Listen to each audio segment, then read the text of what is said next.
अस्सलाम वालेकुम, नमस्कार साथियों, कैसे हो आप लोग। उम्मीद है आप सब लोग बढ़िया होंगे, खैरियत से होंगे। दोस्तों, आप देख रहे हो आपका अपना चैनल हॉरर का नशा, जहां आपको सच्ची और डरावनी कहानियां सुनने को मिलती हैं। अगर आपको ऐसी कहानियां अच्छी लगती हैं तो चैनल को सब्सक्राइब करें, वीडियो को लाइक करें और शेयर करें। दोस्तों, आज जो मैं कहानी सुना रहा हूँ, कहानी छोटी सी है, लेकिन इसके साथ में दो अपने अनुभव आपको बताऊंगा। तो सबसे पहले मैं आपको एक अनुभव बताता हूँ अपना, उसके बाद में दूसरा मैं कहानी के साथ बताऊंगा। दोस्तों, ये बात है करीब 20-21 साल पुरानी होगी। तो हमारे एक बड़े भाई की तरह ही थे, दोस्त थे समझो। तो उनके साथ ही मैं ज़्यादा रहा करता था उस वक्त। तो हमारे ही मतलब सब रिलेशन में, कुछ दूरी पे, दूर के रिलेशन में किसी की तबीयत खराब थी। तो वो बोले चलो यार उन्हें देखने चल रहे हैं, तबीयत उनकी ख़राब है, कुछ दिन, काफ़ी दिन हो गए हॉस्पिटल में है, महीना भर हो चुका है। तो मैं साथ में चला गया उनके। तो हम वहाँ पहुँचे तो वो अपने बेड पे लेटे हुए थे, तबीयत उनकी ख़राब थी। हमने सलाम दुआ करके तबीयत वगैरह पूछी तो उन्होंने कहा कि अभी 32-33 दिन हो गए मुझे बीमार हुए हुए, अभी मुझे 7-8 दिन और लगेंगे सही होने में। तो अब इतना कॉन्फिडेंस है आदमी, कहते कि यार मैं 32-33 दिन हो चुके हैं, 7-8 दिन और लगेंगे, बड़ी अजीब सी बात लगी। उन्होंने कहा मैं 40 दिन के बाद ठीक होऊंगा, 40 दिन में बीमार रहूंगा। तो ठीक है, ये 40 दिन के बाद हॉस्पिटल से बाहर आते हैं और एक इनके साड़ू थे, ये उनके पास जाते हैं। दिल्ली में रहते हैं ये दोनों। ये अपने साड़ू के पास जाते हैं और अपने साड़ू से कहते हैं कि भाई तुम्हारे छोटे भाई ने मेरे पे कुछ करवाया है, जिसकी वजह से मैं 40 दिन हॉस्पिटल में रहकर आया हूँ, और जो मेरे पे करवाया गया वो तुम्हारे भाई ने करवाया। इनका जो भाई है वो गांव में रहता था। तो इनकी बात सुन के वो गांव जाते हैं और उसको अपने भाई से जानकारी लेते हैं कि भाई तूने उन पे कुछ करवाया था क्या। अब इतनी जल्दी तो आसानी से कोई बोलता नहीं है। तो बोला नहीं, मैंने कुछ नहीं करवाया, मैं क्या करवाऊंगा। तो 2-4 बार से जब धमकाया गया है, पूछा गया, तो थोड़ा गुस्से में आ गया और गुस्से में आकर उसने सच बोल दिया कि हाँ मैंने करवाया था। तो बोले क्यों करवाया तूने उनके ऊपर। तो बोले जब मैं दिल्ली आया था 2 महीने पहले, तो मैंने इनसे 10,000 रुपये उधार मांगे थे और इन्होंने मुझे दिए नहीं थे उधार, तो इसी गुस्से में मैंने करवा दिया था। तो दोस्तों, देख सकते हो आप, एक छोटी सी बातों पे लोग बात कितनी जल्दी आपके ऊपर कुछ करवा सकते हैं। वो तो उनका नसीब अच्छा था, या उनको जानकारी मिल चुकी थी ऐसी, या कैसे उनको पता चल गया था कि मेरे ऊपर कुछ करवाया गया, तो जो उसकी वो काट कर सके। उसके बावजूद उन्हें हॉस्पिटल में भी रहना पड़ा। तो ऐसे लोगों से थोड़ा बच के रहें और ध्यान से रहें। तो दोस्तों, चलते हैं आज की कहानी की तरफ।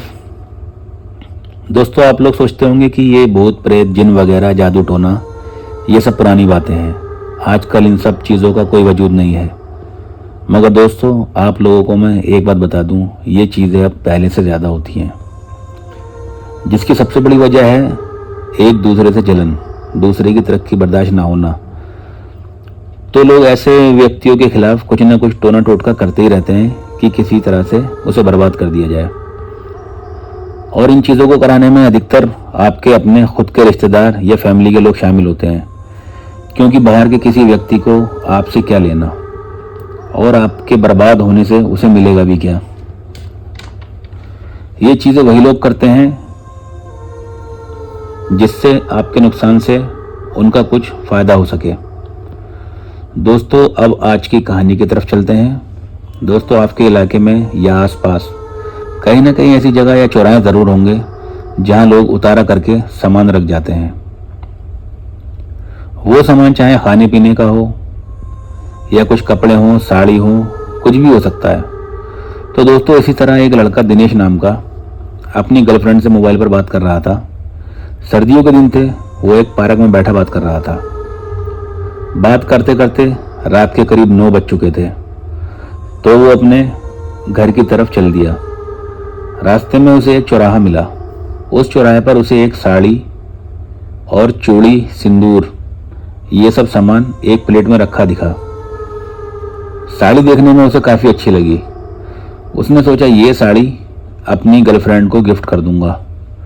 वो उस प्लेट समेत साड़ी, सिंदूर और चूड़ियाँ उठाकर अपने साथ ले जाता है।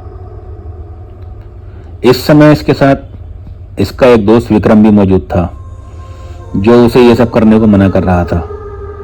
पर वो कहता है कि यहाँ भी तो ये साड़ी यूं ही पड़ी है, कल को ये किसी कूड़ेदान में पड़ी होगी, इतनी अच्छी साड़ी है, किसी के काम ही आ जाएगी। दिनेश वो साड़ी एक बड़ी सी थैली में रख देता है। वो चूड़ियाँ और सिंदूर की डिब्बी भी उसी पन्नी में रखकर अपने कमरे में रख लेता है। इसका कमरा ऊपर था, बाकी घरवाले नीचे रहा करते थे। ये खाना खा पीकर अपने रूम में सोने चला जाता है। इसे सोए हुए लगभग 2 घंटे ही हुए होंगे, तभी इसे कमरे की उसी अलमारी से पन्नी की आवाज़ आती है। पन्नी की आवाज़ से इसे कुछ ज़्यादा फर्क नहीं पड़ता। यह सोचता है कोई चूहा वगैरह होगा, पर इसकी नींद खुल गई थी।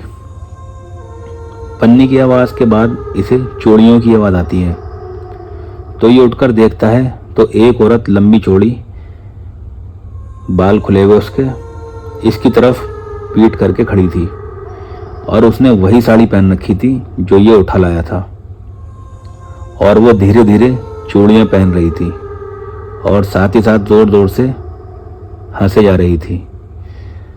कमरे की अंदर से कुंडी नहीं लगी थी, बस दरवाज़ा बंद था। दिनेश अपनी सांस रोके ये सब देखे जा रहा था।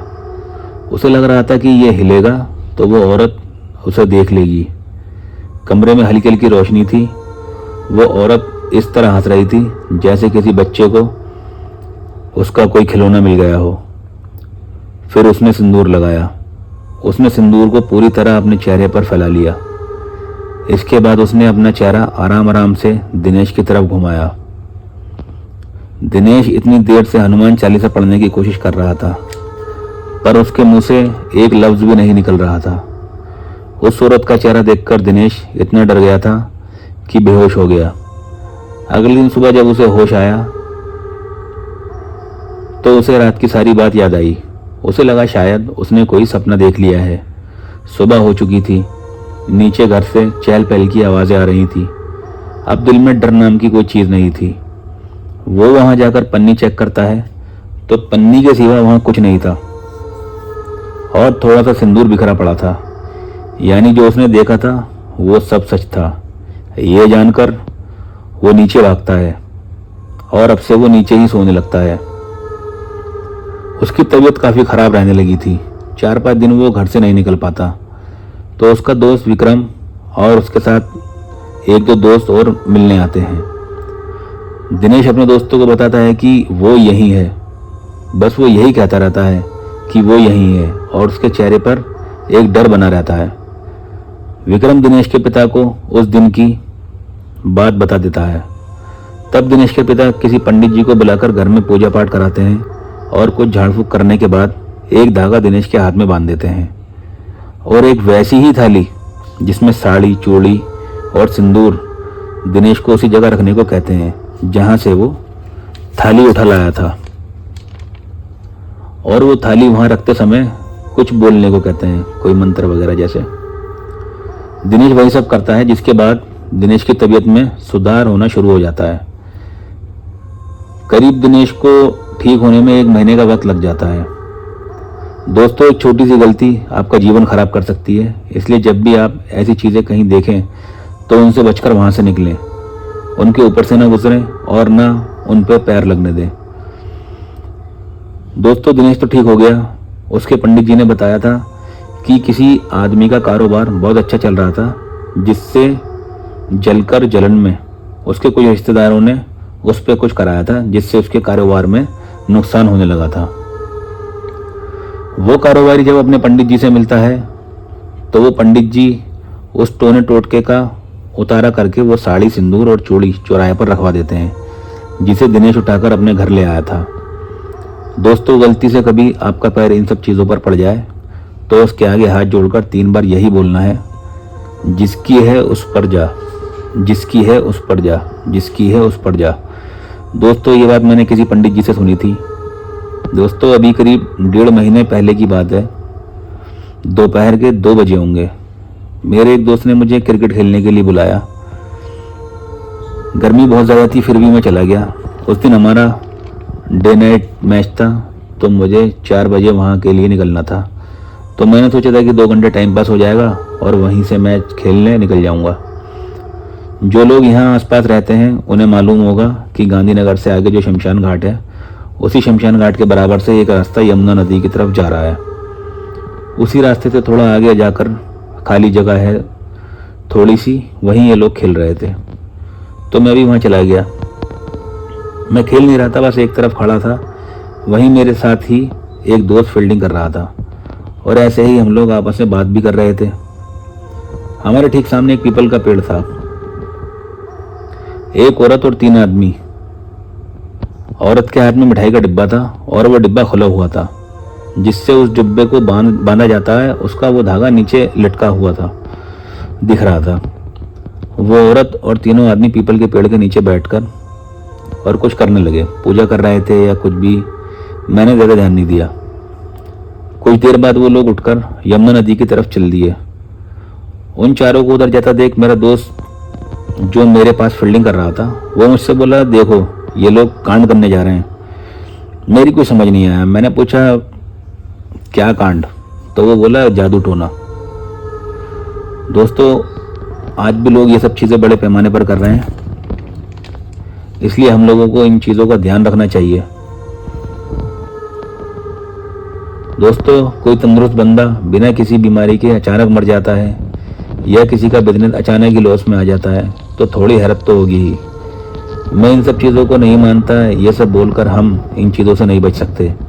ये चीज़ें आज भी मौजूद हैं और लोग एक दूसरे को बर्बाद करने के लिए इन सब का खूब इस्तेमाल कर रहे हैं। इसके विषय में और कहानियाँ काफ़ी हैं, वो मैं आपको आगे बताऊंगा। फिर मिलते हैं दोस्तों अगली वीडियो में। वीडियो अगर आपको अच्छी लगी हो तो चैनल को सब्सक्राइब करें, वीडियो को लाइक करें, शेयर करें। मिलते हैं अगली वीडियो में।